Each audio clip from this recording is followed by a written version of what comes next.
نشر نوبتی برنامه خبری رادیو آزادی رو مستقیما پیشنهاد شما میکنین. شهلوی گلخوجه هستم. سلام. سرخط موضوعهای مهم. دادگاه عالی تاجیکستان مهلت زندانی وکیل دفاعی محکوم شده بزرگ مهریارов را باز برای 2 سال دیگر تمدید نموده تا به 25 سال رساند.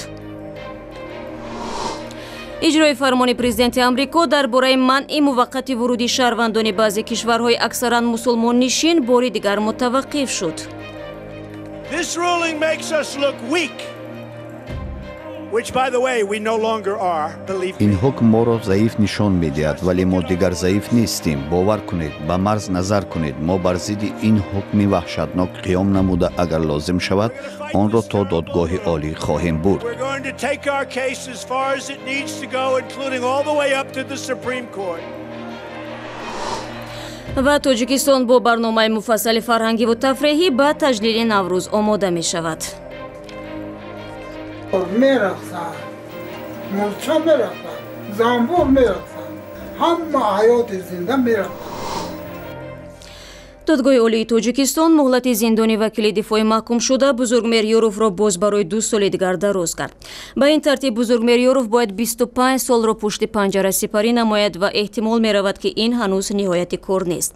میرزا نبی خالقزاد میگوید اعلان حکم نوبتی بدون شرکت پیوندان و حتی وکیل دفاعی او صورت گرفته است. دادگاه عالی تاجیکستان وکیل مدافع محکوم شده بزرگ مهریارov را به 2 سال زندان محکوم کرد.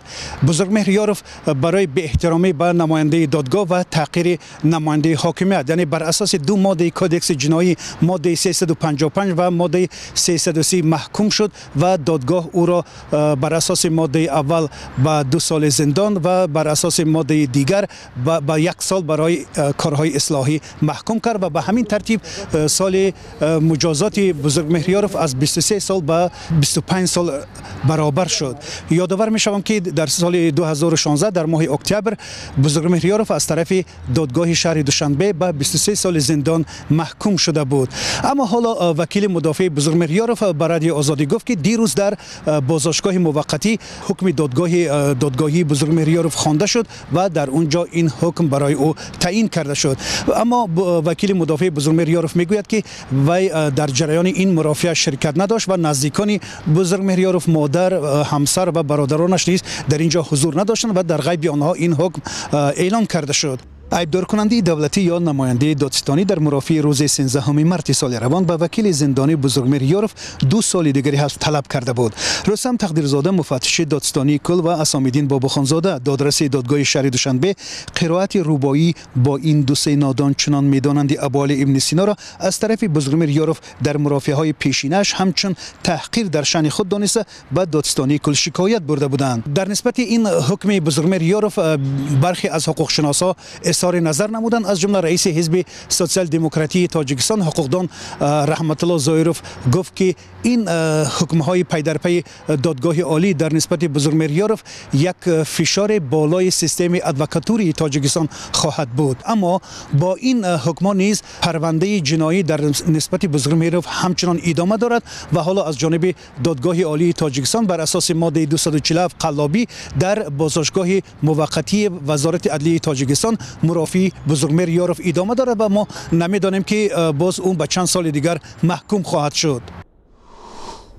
رو می‌آوریم به خبرگزاری‌های جهانی. روز چهارشنبه دادرس فدرالی در ایالت هاوای آمریکا حکم برآورد که اجرای فرمان دونالد ترامپ پرزیدنت این کشور در مورد منع مهاجرت شهروندان 6 دولت اکثرا مسلمان نشین متوقف گردد.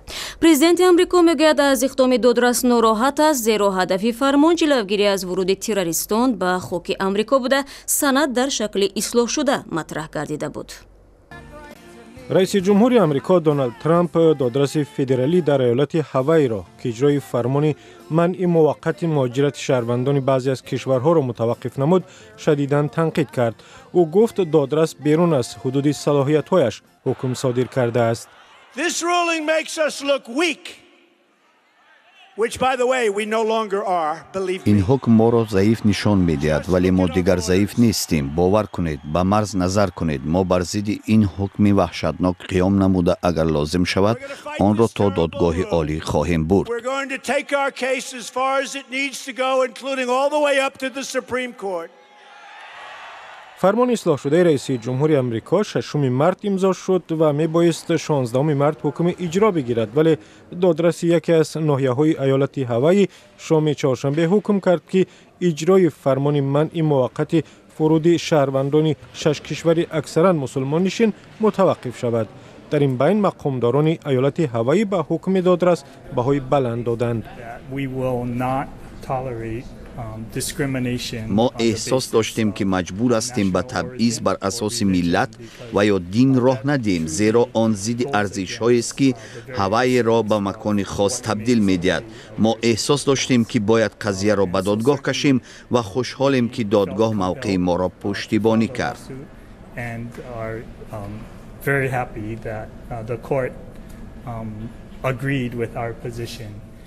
بار اول در تاریخ 27 ینور رئیس جمهور آمریکا فرمان صادر کرد که بر اساس آن شهروندان عراق، ایران، سوریه، سودان، سومالی، لیبیا و یمن از جمله آنهایی که حق اقامت دائمی در آمریکا دارند موقتا از حق ورود به ایالات متحده محروم می شدند. آن زمان هم دادرس فدرالی در ایالت واشنگتن قبل از حکم اجرا گرفتن فرمان تطبیق آن را متوقف کرد. برنامه را ادامه میدیم.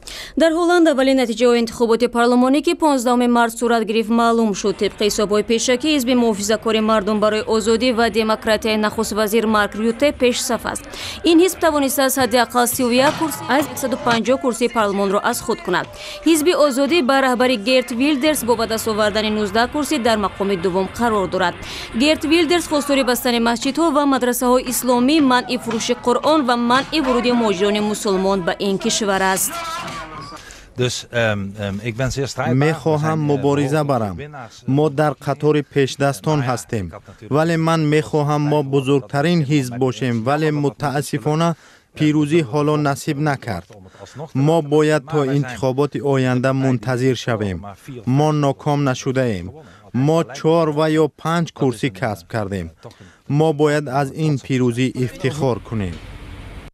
در مقابل مارک ریوته نخست وزیر میگوید که این انتخابات فرصتی برای شکست دادن نوع غلط پوپولیسم بود. پس از انتخابات بریتانیا که مردم به خروج این کشور از اتحادیه اروپا رای دادند، این نخستین انتخابات در اتحادیه اروپا است که احزاب ضد اتحادیه امیدوار بودند بتوانند در صورت پیروزی از آن خارج شوند. Wat een avond. این چی شب است؟ من پیش بینی دارم که ما بار سیوم پی در پی بزرگترین حزب سیاسی هلند خواهیم شد. Dat de VVD voor de derde keer op een rij de grootste partij van Nederland is bij de landelijke verkiezingen. سر میزنیم به عراق. نیروهای دولتی این کشور کوشش دارند قسمت قدیمی شهر مفصل را احاطه کرده از فرار اصلاح به دستان گروه دهشت افکن دولت اسلامی جلوگیری نمایند. در عملیات بازپسگیری مفصل که ماه اکتبر سال گذشته شروع شده است، اشغال قسمت تاریخی آن پر اهمیت است، زیرا این گروه به نام خلافت اسلامی را مصدر همینجا اعلان کرده بود. در این میان نظامیان عراق ژورنالیستان را به تماشای آن بخش‌های شهر دعوت می‌کنند که از دهشت افکنان پاککاری شده است. نظامیان عراقی روزنامه‌نگاران را به زیارت از آثارخانه موصل دعوت کردند که تا چند روز پیش در دست جنگیان گروه دهشت افکن دولت اسلامی بود. در تالارهای آثارخانه هیکل‌های شکسته قدیمه از جمله گاوهای بالدار می‌خوابیدند. 2 سال پیش افراطگرایان آثارخانه را ضبط کردند، نمایشکارانه با بالغ نگاره‌های قدیمی را ویران نمودند. عبدالامیر المحمد، افسر بلندرتبه از نیروهای ضدعمل عراق میگوید اکثر نگاره‌های تاریخی را جنگجویان غارت کردند.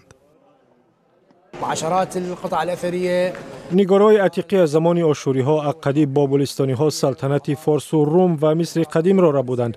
آثارهای کلان حجم را که انتقالشان از عراق به طور قاچاق غیر امکان بود نابود کردند. کتابخانه‌ها را آتش زدند، بیشتر دستنویس‌ها و خریطه‌ها را دزدیده و باقی مانده را نابود کردند. تم تحرير هذه البناية. جنگجویان گروه دهشت افکن دولت اسلامی آثارهای تاریخی را که انتقالشان غیر امکان بود تخریب کردند و باقی مانده را فروختند. طور این هفته معلوم شد جنگجویان آگاهانه در موصل حفریات انجام دادند. نقب‌های کوفته آنها در زیر مسجد ترکانده شده یونس پیدا گردیدند. دالان‌های زیرزمینی توسط قصر شاهی آشوری‌ها از سرخدان می‌گذرند. کارهای حفریاتی خیلی با احتیاط انجام می‌شدند تا نگاره‌ها آسیب نبینند. تجارت غیرقانونی آثار تاریخی خزینه افراطگرایان را بای می‌کرد. بینای آزاد نموده آثارخانه در موصل از ضرب تیر و تفنگ زیان دیده است و کلیسای کاتولیکی که در پهلویش واقع است نیز در نتیجه جنگ‌های اخیر سخت آسیب رسیده است. پاکستان با گذشت 19 سال در شرایط سخت امنیتی برای نخستین بار نفوس‌شماری یا شمارش اهالی کشور را برپا می‌کند. تلاش‌های قبلی برای انجام پرسش سرتاسری به دلایل امنیتی امکان ناپذیر بود.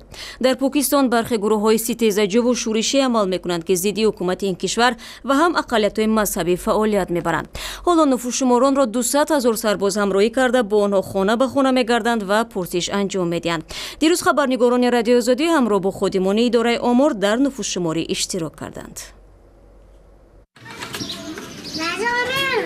روز چهارشنبه خادمان اداره آمار ناحیه شوابی پاکستان سرشماری اهالی این کشور را که دفعه گذشته در سال 1998 دایر گشته بود شروع کردند. سرشمار از رقم گذاری تمام بناهای ناحیه آغاز یافت.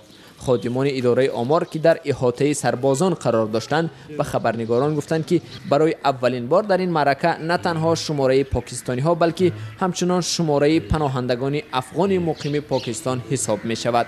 برای اولین بار پاکستان شماره مردم دو جنسه را نیز حساب خواهد کرد. تخمین می شود که پاکستان در بین کشورهای سراهالی جهان جای ششم را اشغال می کند. در سرشماری سال 1998 تاکید شده بود که اهالی پاکستان به 180 میلیون نفر برابر شده است. کارشناسان حدس میزنند که اهالی این کشور 200 میلیون نفر را تشکیل می‌دهد. برمیگردیم به تاجیکستان. خبرنگاران رادیو آزادی به تهیه برنامه‌های جالب نوروزی شروع کردند که در دوام هفته آینده تقدیم می‌شود. حالا پاره از این مطالب را پیشنهاد شما می‌کنیم.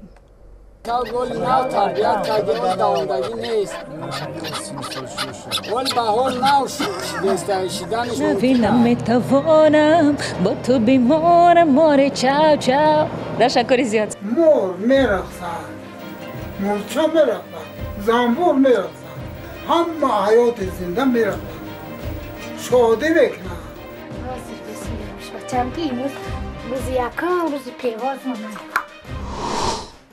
در ادامه موضوعهای نوروزی در کتابخانه ملی تاجیکستان در آستانه این جشن نمایشگاه ویژه تشکیل شده است. در این روزها دوستداران کتاب امکان دارند در نمایشگاه با اثرهای فارسی و تاجیکی آشنا شوند که در مورد تاریخ نوروز و حکمت‌های آن نگاشته شدند. فرزان محمدی یکی از نخستین مهمانان نمایشگاه مذکور بود. در کتابخانه ملی تاجیکستان اولین نمایش کتاب‌های نوروزی که به جشن بین‌المللی نوروز بخشیده شده است شروع گردیده است.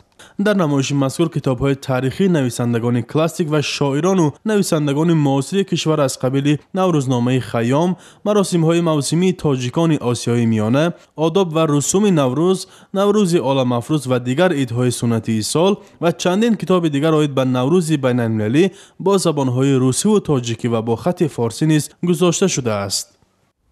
هدف اساسی این نمایشگاه یعنی آشنا کردن هم مردم تاجیکستان و هم مهمانان خارجی از یعنی عنعنه و جشن‌های سنتی قدیمی تاجیکان محسوب می‌یابد.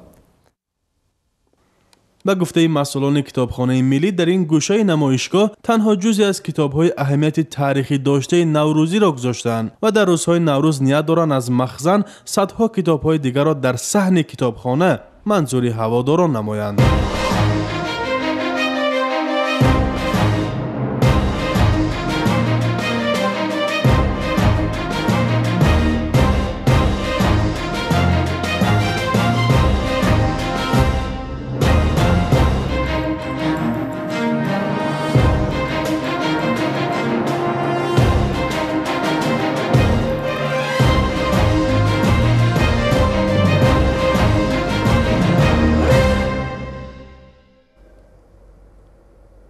برنامه امروزی ما به پایان رسید. تشکر برای همراهی و خدا نگهداری هر یک شما.